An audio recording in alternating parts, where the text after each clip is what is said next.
I think that a lot of people say, oh, I just want to sort of, they're kind of dabbling in the idea of improving themselves. And the real way to do it is you got to write down what the fuck you want and then go after it. Because otherwise you live in sort of a wishy-washy world.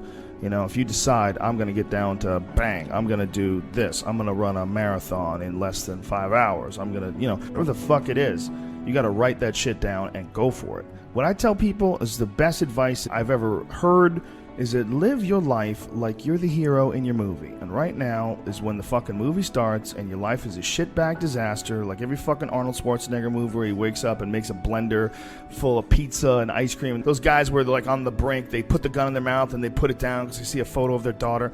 Pretend that's you. Pretend you are, right now, you're in the part of the movie that starts and it shows you as a fucking loser. And just decide not to be a loser anymore. Live your life like there's a documentary crew following you around and you are analyzing your own behavior. Do what you would want to do so that your kids one day would look back at it and see that documentary and look on it with pride. Like, wow, my dad was a bad motherfucker. He really did what he had to do. Wow, my mom really got her shit together. I love a success story, but even more than a success story, I like a dude who fucks his life up and then gets it back together again story. Those are my favorite stories.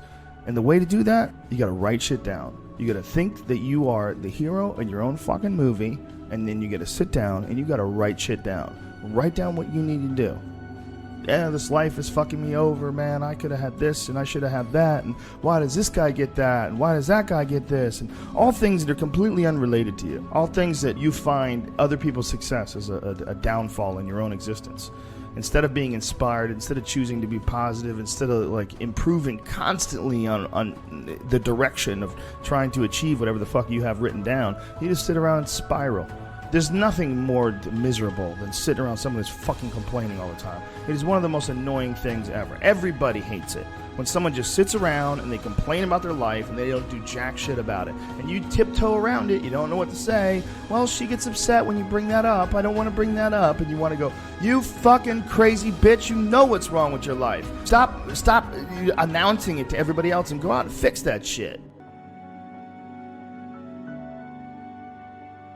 I think that there's a lot of people out there that think somehow or another you're going to get to some place where you're living in silk sheets and you're getting your toes done while someone's dropping grapes into your mouth.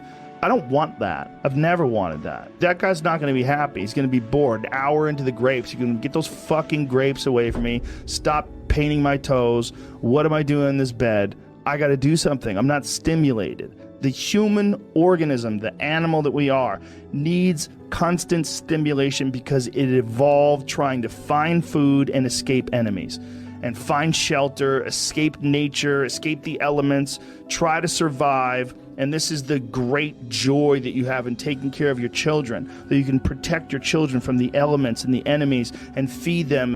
And it's also the great sadness that you see in losers.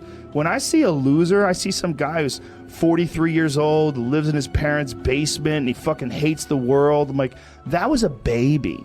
Man, this is a baby that somebody just gave shitty nutrients to, whether it's nutrients in the form of food or in the form of thoughts and ideas and examples. And this kid developed these horrible, self-defeating patterns of behavior that have led them to this point where they're this middle-aged person with no future and no idea of how to get out of this rut and probably never will escape it and might just wind up sucking on a gun. This is the world that we live in today. And I think part of that world is because we have been fed this line of horseshit that you're supposed to seek comfort. And I don't think you are. I think you're supposed to seek lessons and you're supposed to seek difficult tasks and accomplishments. And through those things and through doing things that are hard to do, even if it's just a fucking 90-minute hot yoga class. I do a 90-minute yoga class. Those last 20 minutes, I do not want to be there, man. And I definitely don't want to give 100%. And I can cheat. But if I don't and I get through it, when that time is up and the lady says namaste and everybody gets up, I'm like, fuck, man, I made it. I lost 15 pounds. My fucking yoga mat is drenched to the point where I could literally wring it out and fill a jug up with water.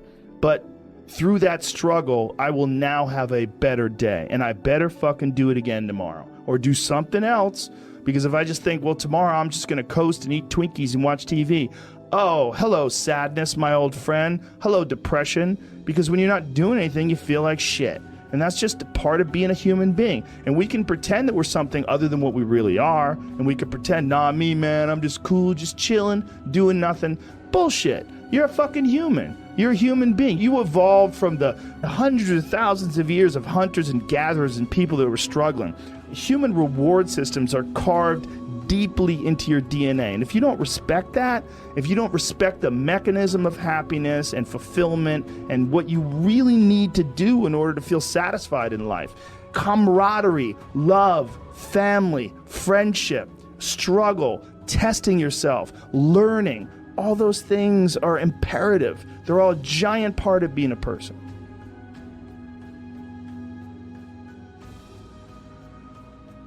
I think the one thing that discipline definitely does help you with is it helps you get things done.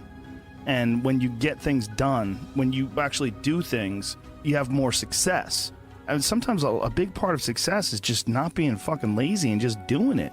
That's like 90% of it is just showing up. Get there and start working. Like, you're not going to feel perfect every day. If I only worked out when I felt good, I'd be a fat fuck. There's a lot of days I don't want to do it. It's pretty much the same with everybody that actually gets good at something. There's got to be those days you push through. And they're probably going to be more numerous than the days you don't. And so the benefit of discipline in my eyes has always been that through discipline, I get things done. I always say that I'm like the most lazy, disciplined person I know because I don't want to do it, but I always do. There's a great book on it. Stephen Pressfield wrote a book called The War of Art. And Pressfield was essentially like a ne'er-do-well till he was like 40 years old. He was kind of a fuck-up. A lot of artists in comics, I bet musicians as well, but writers for sure, one of the big problems is sitting down and doing the work. And Pressfield talks about that in the most concise and beautiful way. And he labels it like an enemy. He calls it resistance, and that you have to sit down, you have to overcome resistance, and that the pro goes to work. And it doesn't matter if you're sick, doesn't matter if you have kids, it doesn't matter what, you're a pro and you go to work. And that just, it puts it in your head that this is what I do. This is what, and you have pride in that. And then when you are in front of that keyboard and you look down the count, it says, I put 1,000 words in. You're doing the work.